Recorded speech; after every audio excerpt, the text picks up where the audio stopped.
Estamos con el doctor Gastón Rambó, abogado especialista en Derecho Público. ¿Cómo le va, doctor? ¿Qué tal? Buenas noches, Iván. Buenas noches. Bueno, en el marco de lo que se dio durante esta semana, durante en realidad los últimos días, en cuanto a la aplicación de normativas, las interpretaciones de los jueces, en casos resonantes, como por ejemplo el caso de Lucila Krexel y Pablo Servi, a quien le corresponde la banca que se está dirimiendo en estos momentos. Otro caso que se registró ayer, por ejemplo, en el Consejo Deliberante Neuquino, en donde a raíz del fallecimiento de Horacio Quiroga asumió como intendente Guillermo Monzani y no renunció como concejal, por ende no se sabe cuántos votos se necesitan, como por ejemplo para dar quórum. Bueno, este caso y estos casos nos llevan a entrevistar y a charlar un rato con el doctor Rambó de este tipo de temas y preguntarle para iniciar la entrevista, cuando hay una ley, ¿puede haber diferencias de apreciación o de interpretación porque apremian, en este caso, o priman intereses particulares o intereses políticos? ¿Se puede dar? Esas diferentes interpretaciones pueden darse por muchos motivos. En estas cuestiones, y particularmente en el derecho electoral, en las cuestiones más políticas como esta, ¿no? Hay tres reglas, si se quiere, que hay que tener siempre en cuenta. Tres reglas que son comunes a todo el derecho, a toda la materia jurídica, pero en particular en esto. La primera es que tenemos que saber como sociedad que la ley, al ser un instrumento de reglas generales, nunca es imposible, por más buena intención que tengamos y por más que nos creamos superlativos en la inteligencia, es imposible que pueda prever todas las conductas y todas las situaciones humanas que pueden darse. Claro. Viene toda una teoría de la época de Napoleón en Francia, donde se creía que con un gran código civil se iban a poder abarcar todas las conductas humanas, pero eso no es así. Lo que hay son reglas generales, son principios, y luego se presentan los problemas, y los problemas hay que buscarle solución. Claro. Y la solución tiene que ser, por supuesto, con buena fe, no pensando que hay que aplastar al otro o arrasar con el otro, sino tratar de construir aquello que nos debemos, que es a la sociedad.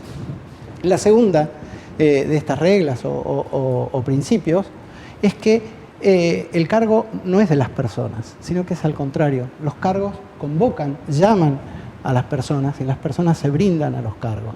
Es decir, el concejal que era presidente del Consejo Deliberante, en el caso que vos decías, sí, no es que él tenga que decidir, bueno, no, yo quiero ser concejal, yo quiero ser intendente. No, el cargo de presidente del Consejo Deliberante por la Carta Orgánica de la Ciudad de Neuquén exige que esa persona, si se produce una ausencia definitiva del intendente, tenga que reemplazarlo.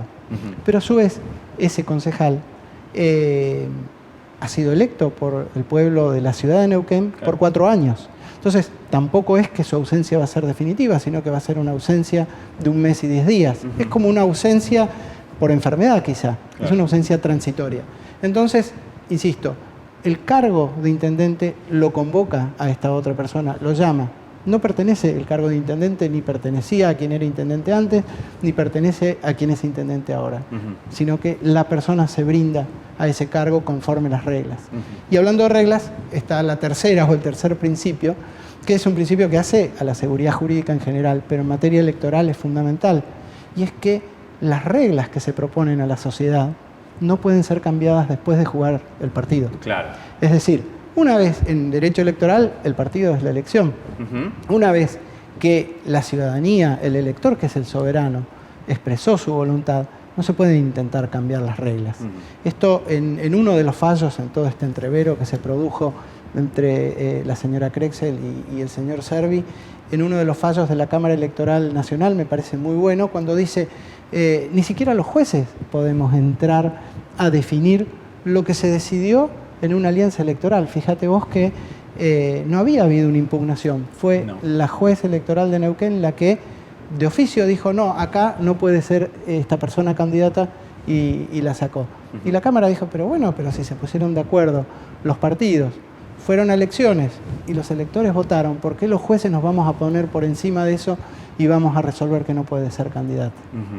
Claro, en este caso, bueno, teniendo en cuenta la confirmación de la senadora Lucila Krexel para, bueno, en este caso, retener, no su banca para el Movimiento Popular Neuquino, pero sí retener una banca en el Senado, en este caso para Juntos por el Cambio. Ya en esta situación en particular, ¿este fallo tendría algún otro tipo de apelación o alguna instancia superior en donde reclamar? ¿O una vez que se sepa cuál va a ser el fallo definitivo, ya está? No, lo que se sabe es que el señor Servi apeló a la Corte Suprema de Justicia en función de lo que establece el decreto reglamentario del Código Electoral, diciendo que si fallecía una persona de sexo masculino, tenía que ser reemplazada por una persona del mismo género que debía saltar a quien seguía en el orden de la lista. Bueno, ese es el planteo que hace el señor Servi. La señora Crexel lo que planteó es que esta cuestión de la paridad de género fue establecida a favor, en especial de la mujer, como una protección positiva a favor de la mujer, y que en tal caso no podría ser invocada por un hombre. A mí me parece que a esta altura, donde los electores ya se pronunciaron, o ya nos pronunciamos, porque la sociedad neuquina votó, como se votó en todo el país, sería muy nocivo volver atrás y decir que por una cuestión interpretativa lo que votó la gente no vale. ¿Cuál es el límite en este caso cuando se advierte este tipo de picardía política para tratar de llevar agua para su molino de acuerdo a la conveniencia en cuanto a la ley? Sí, bueno, si me preguntas así, esta es una cuestión más de pensamiento político a lo mejor que jurídico, pero el primer límite que hay es la buena fe de las propias personas que concurren a la competencia electoral. Si ese límite no existe, el segundo límite es que los ciudadanos elijamos bien. Claro. Y más allá de eso, lo que quedan, ¿no es cierto?, son conflictos donde siempre va a quedar sabor a poco, porque si la Corte Suprema de Justicia de la Nación le da la razón al señor Servi, los electores votaron algo, o mejor dicho, perdón, votaron a una persona o a personas que en realidad después que votaron les dicen que no lo votaron, claro, porque votaron a otro. Claro. No es muy adecuado eso. Por otra parte, si la Corte Suprema ratifica la decisión de la Cámara Electoral, vamos a pensar que el decreto reglamentario del Código Electoral que establecía esto de la paridad de género para las candidaturas no tenía sentido, o tenía un sentido acotado, que no es el sentido que dice la propia letra de la normativa. Entonces, bueno, no son buenos los conflictos en este tipo de casos, porque dan una imagen negativa a la sociedad,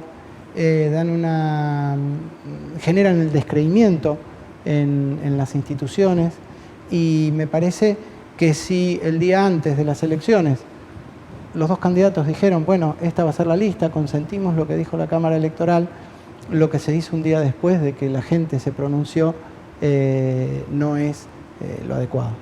Cuando llegan las elecciones, por lo general se dan este tipo de denuncias o de litigios, en las que se habla, por ejemplo, de fraude, en las que se habla, por ejemplo, de denuncias relacionadas al cuarto oscuro, a las boletas y demás. Pero creo que es uno de los primeros casos, por lo menos de los que yo tengo conocimiento, en los que lo que se litiga es el puesto o de quién es o a quién pertenecía en un primer momento, y ya habiéndose conocido el resultado, como usted decía, se sigue este litigio por el puesto. ¿Conoce algún tipo de otro caso similar en la región o en el país de una discusión similar al respecto? Sí, han habido conflictos de tipo electoral que se prolongan después de las elecciones.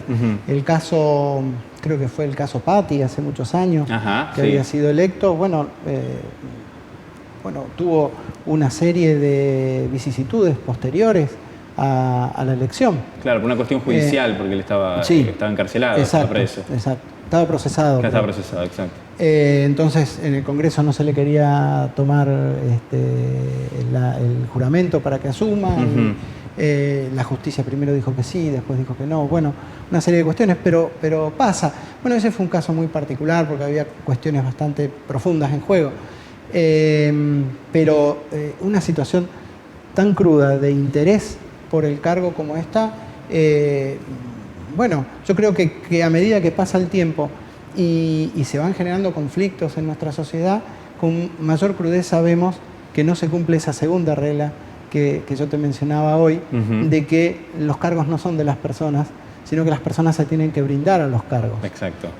No hay que considerar que las elecciones, digamos, son un fin en sí mismo, de cómo se le gana a otro, de que si yo tengo razón, de que si mis ideas son mejores entonces me votan más, claro, etcétera, etcétera, sino considerar que la elección es nada más un medio para lo importante que es gobernar bien una república.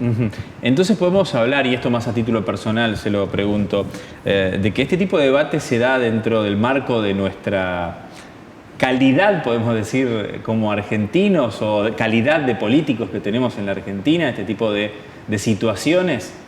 Yo creo que no me gusta a veces hablar de calidad de políticos, porque en realidad los políticos somos nosotros mismos, claro, en nuestra misma sociedad.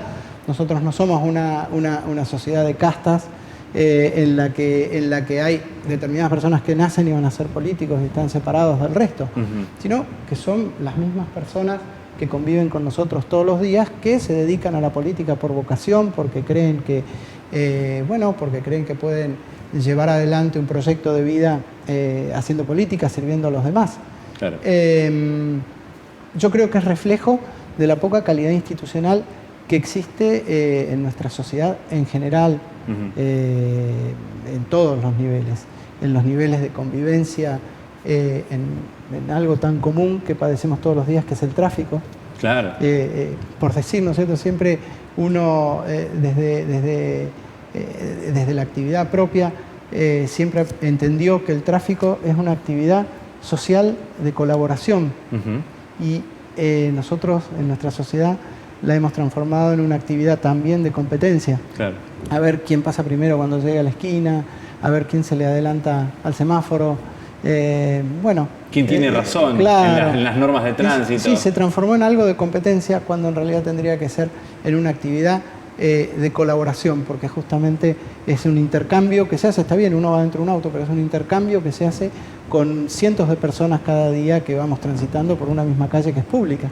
Bueno, eso que uno ve es lo mismo que pasa en la política. Claro. Podemos decir que somos el fiel la misma sociedad de la sociedad argentina. Se ve en la política, se ve en la parte legislativa, se ve en la calle, caminando, manejando. Quizás sea una visión personal que va más allá de lo jurídico, que es para lo que me invitaste, pero bueno, si me preguntás, yo creo que, insisto, no es un problema es un problema que tiene nuestra sociedad también, es decir, nosotros estamos mal por otro. Y bueno, y siempre nuestra sociedad ha pensado que estamos mal a lo mejor por el resto de los países del mundo, y también ahora se piensa que estamos mal por los políticos. Y no, si los políticos somos nosotros mismos. Claro, nosotros somos parte de la política. Y además son los que elegimos. Exacto. Exacto.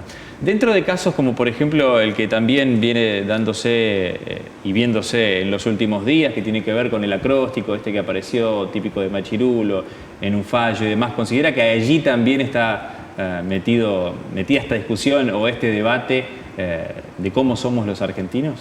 Sí, qué buena tu pregunta y tu asociación, ¿no? Porque efectivamente es cómo concebimos, bueno, lo que te decía hoy, cómo concebimos los cargos, cómo concebimos el ejercicio del poder.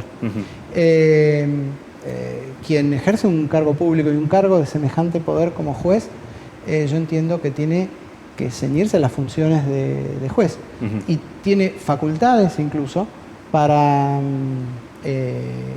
llamar la atención, claro, e incluso para sancionar a un defensor si considera que ha hecho una defensa deficiente o una defensa que traspasó los límites que corresponden a una defensa.